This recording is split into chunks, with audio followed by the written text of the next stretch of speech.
As Genesis continues to evolve as a luxury brand here in North America, we are continuing to see the expansion of their portfolio. We have seen all new versions in their sedan line, their G70, 80, and 90. We also just recently saw the launch of their first ever SUV and the GV80, but now we've got a second SUV on offer. It is smaller. It is the all-new GV70. Their urban size crossover, as they like to call it, and it's incredibly popular already. It's only been out for a short time, and it's accounting, I hear, for about half of all Genesis sales. So why don't we take a look at it now? It is the all-new Genesis GV70.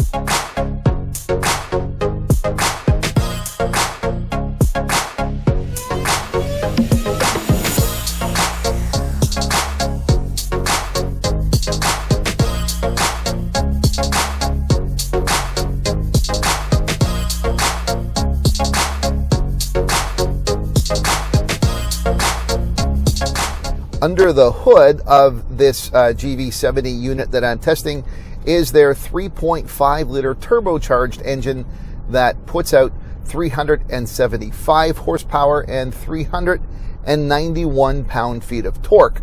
It is paired to an 8-speed automatic transmission with paddle shifters should I want to do some up and downward shifting on my own.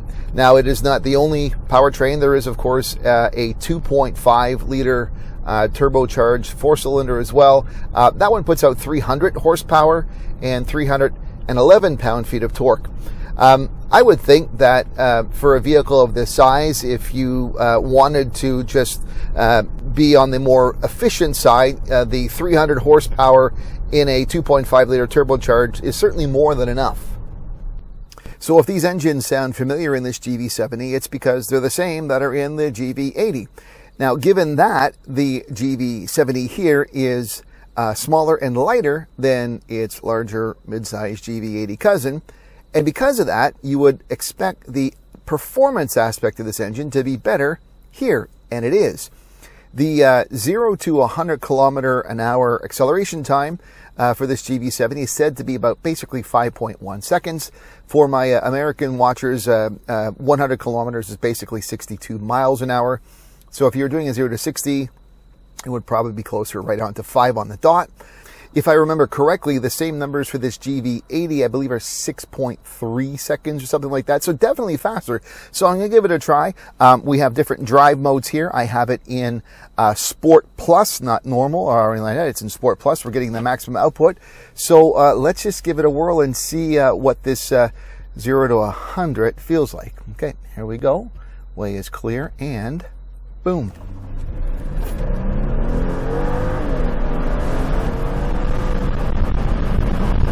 Boom.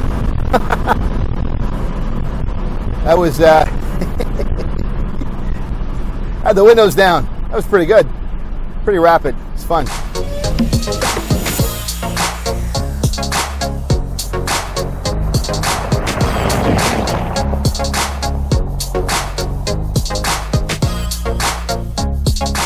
With respect to fuel economy, obviously the advantage would lie with the 2.5 liter variant.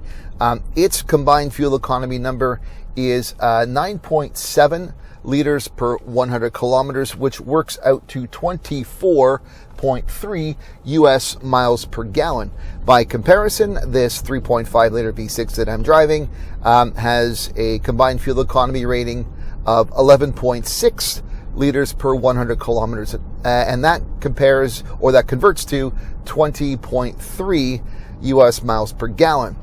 For a vehicle of this size, that's not great fuel economy. I know this is more about power, but certainly if fuel economy is a consideration, you get more than enough with the 4-cylinder and better fuel economy. If towing is a consideration, you actually are not losing or gaining either way, given that both engines have a maximum tow rating of 3,500 pounds. So with either engine, you're still going to be able to get that small trailer or the boat up to the cottage if that's what you're using it for. This unit I'm driving in right now is rolling on some 21-inch aluminum alloy wheels. They're wide enough. They're 255s. The 2.5 liter runs mostly on 19-inch wheels, and a little bit smaller 235. So more planted stance in the wheels as well with this larger engine. The instrumentation and the infotainment screens here in this GV70 really are quite nice. What I'm driving right now, in front of me, I'm looking at basically a 12.3 inch digital cluster with a wide variety of customization for information there. It's very clear, very easy to read. I love it. And of course, the main feature in the interior, of course, just over the center console, is this 14.5 inch LCD high definition display.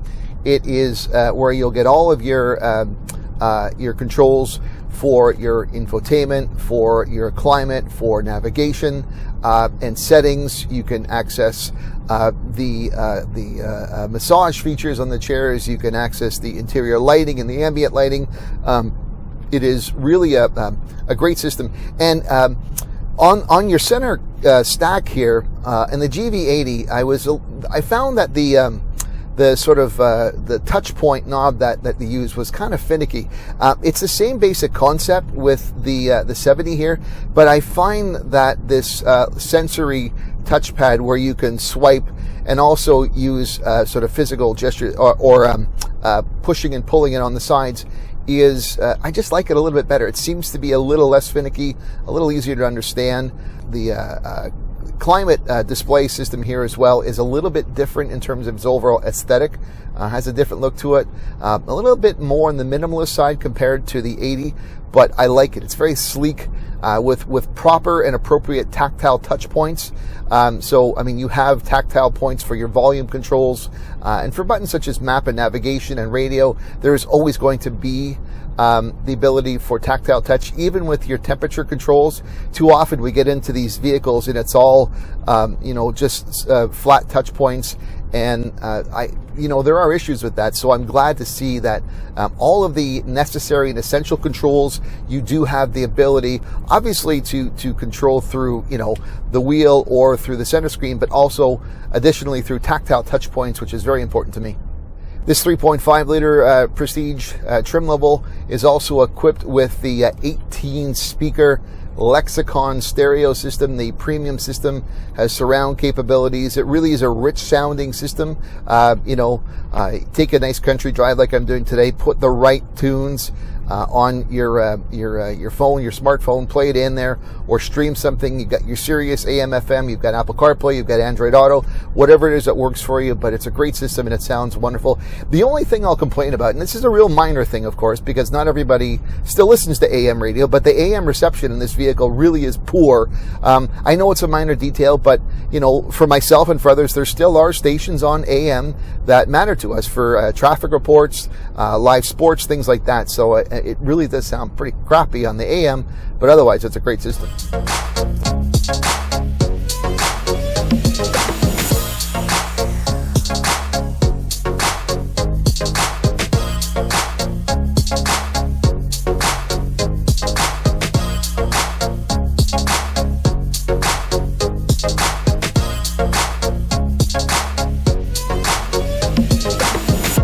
I got to tell you, Genesis is really on a roll with their recent launches.